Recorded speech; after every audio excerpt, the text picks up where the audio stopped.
Jangan lupa subscribe YouTube channel Official iNews dan nyalakan loncengnya.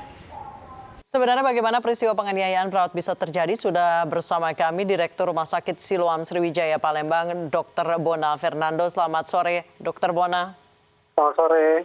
Baik, dokter, sejauh ini sebenarnya apa yang menjadi permasalahan awal hingga akhirnya perawat ini dianiaya oleh orang tua pasien? Ya, sebenarnya semua detail kronologis itu sudah kami berikan ke Polres Palembang.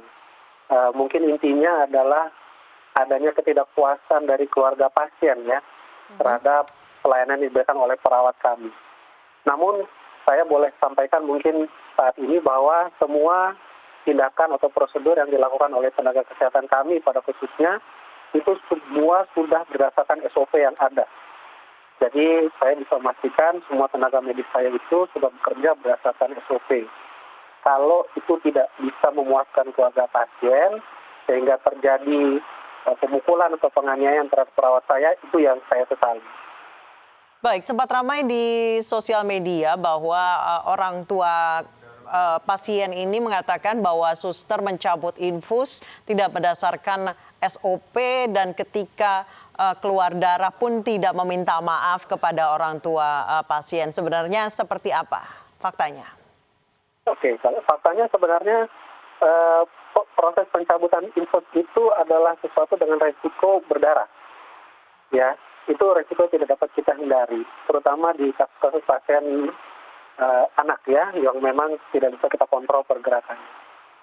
Jadi saya bisa bilang itu juga salah. Kalau meminta maaf, perawat kami pun ditemani dengan atasannya sudah meminta maaf 2 kali bahkan. Kemudian insiden apa yang terjadi? Penganiayaan seperti apa yang terjadi terhadap perawat Anda? Ya, jadi perawat kami itu mengalami luka-luka fisik. Ada beberapa, cuman yang mungkin agak parah itu adalah ada luka di bibir, memar itu akibat tonjokan, dan ada luka memar juga di paha, itu akibat tendangan. Sempat dikatakan juga perawat Anda sempat meminta maaf, bahkan sempat bersujud, namun malah ditendang. Apakah benar? Betul, betul. Baik, sejauh ini pelaku yang sudah ditetapkan tersangka meminta maaf dan meminta kasus ini diselesaikan secara kekeluargaan. Dari pihak Rumah Sakit Siloam seperti apa tanggapannya? Yang pertama, kami dari Siloam belum menerima permintaan maaf sebenarnya. Permintaan maaf yang saya lihat itu mungkin ke publik.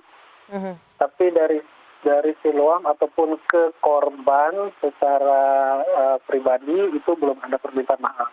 Kami dari Siloam kemarin mengeluarkan pernyataan resmi. Salah satu poin yang kami nyatakan di situ adalah bagaimana Siloam menyerahkan kasus ini sepenuhnya kepada pihak kepolisian untuk mengusut tuntas dan menindak pelaku kekerasan kepada perawat kami dengan tegas sesuai hukum yang berlaku. Baik, jadi pelaku belum meminta maaf kepada perawat dan juga kepada Rumah Sakit Siloam secara pribadi ya, baru ada permintaan maaf secara terbuka ya. Betul. Baik, kemudian jika memang pelaku atau tersangka ini meminta damai atau penyelesaian secara kekeluargaan, seperti apa sikap dari Rumah Sakit Siloam? Yang tadi saya bilang Mbak, jadi statement kami yang resmi itu statement poin nomor 4 adalah Siloam ingin tetap memproses peristiwa ini dengan tegas sesuai dengan hukum yang berlaku. Tetapi di sini kan ada juga korban yang bersangkutan ya. Jadi korban juga sampai saat ini masih menginginkan proses hukum itu tetap berjalan.